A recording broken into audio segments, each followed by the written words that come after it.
It's been another busy week on Capitol Hill.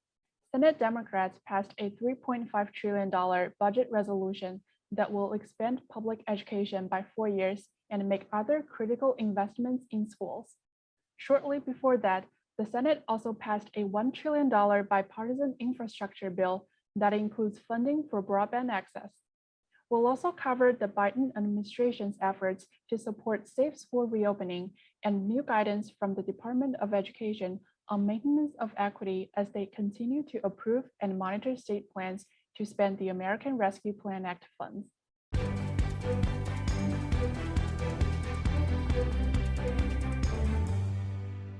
Hi, I'm Ziyu Zhou, and I'm joined today by the newest member of All4As team, Jen Alice.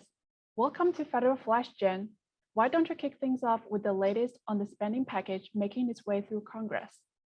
Thanks, Ziyu. Last week, Senate Democrats passed a budget resolution instructing committees to develop a $3.5 trillion spending package covering a wide range of economic and domestic policy goals. Once finalized, all committee proposals will be combined into a reconciliation bill that the Senate can pass by a majority vote instead of the 60 votes needed to overcome a filibuster. The budget resolution includes several critical education initiatives. Importantly, it builds on President Biden's American Families Plan to expand public education by 4 years.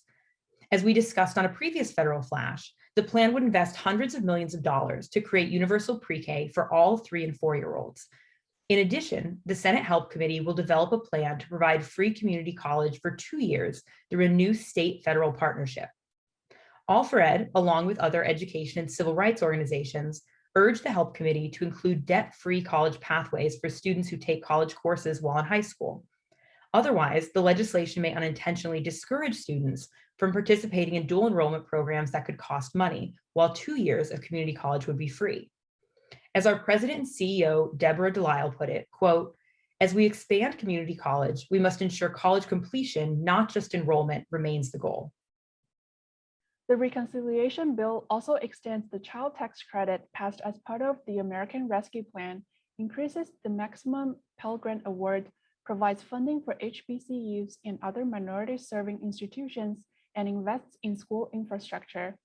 As part of the infrastructure investments, we hope the Senate will include continued funding for the Emergency Connectivity Fund to increase high-speed internet access.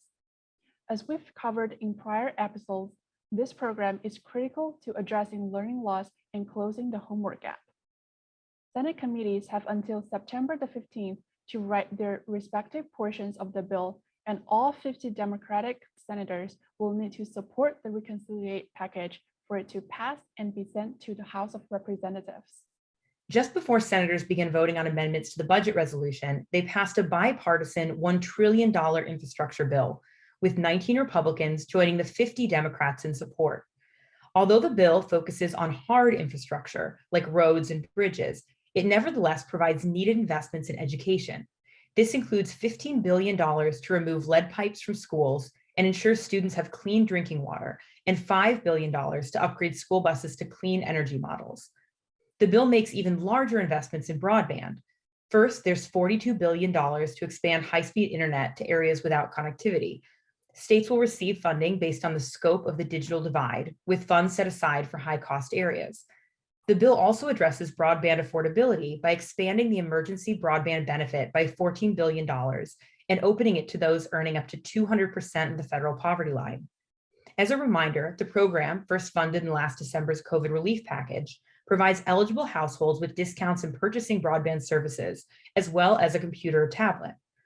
Finally, the bill includes nearly $3 billion for states to develop digital equity plans and promote digital literacy, as well as $2 billion to increase connectivity on tribal lands. The infrastructure bill now heads to the House. Speaker Pelosi has indicated they won't take up the infrastructure bill until the Senate passes the budget resolution package. However, 9 moderate House Democrats have said they will not vote for the budget resolution until the infrastructure bill passes and is signed into law. This is significant because the Democratic majority in the House is too thin to pass budget resolution without their support. Needless to say, the path forward for these bills is uncertain. We'll keep you posted. It's mid-August, which means students and teachers are beginning to return to school throughout the country.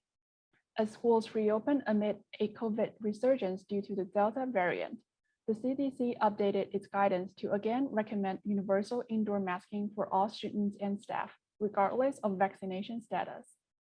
The CDC further recommends that fully vaccinated individuals who may have interacted with a potentially exposed person be tested even if they are asymptomatic.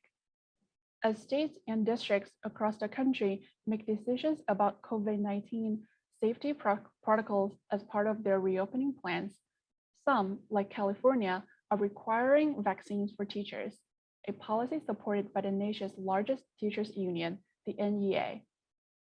To support school reopening, the US Department of Education published a return to school roadmap to provide guidance to schools on implementing the CDC's guidance on reopening schools safely. The guide also describes how schools can use federal funds to support reopening. Meanwhile, the Biden administration and Secretary Cardona continue to encourage teachers, staff, and all eligible students to get vaccinated for COVID-19 before back to school. Finally, the Department of Education issued new guidance on the maintenance of equity requirement for the elementary and secondary school emergency relief, or ESSER program, under the American Rescue Plan. As we discussed on a previous Federal Flash, maintenance of equity guards against disproportionate budget cuts in high poverty schools and districts. The guidance clarifies that a school district may be exempt from the provision in fiscal year 2022 if it has not and will not experience a reduction in total state and local per pupil funding. Relatedly, the department has now approved ARP plans for 27 states and Washington, D.C. Once approved, states receive their remaining ESSER funding from the American Rescue Plan. To monitor and track how states made use of ESSER funds, the department is seeking public comments on data collection regarding ESSER implementation, including the maintenance of equity requirement. Comments are due at the link provided below by August 31st. That's all for today. For an alert when the next Federal Flash is available, email alliance@allfored.org. Thanks for watching. Federal Flash is the Alliance for Excellent Education's video series on important developments in education policy in Washington, D.C.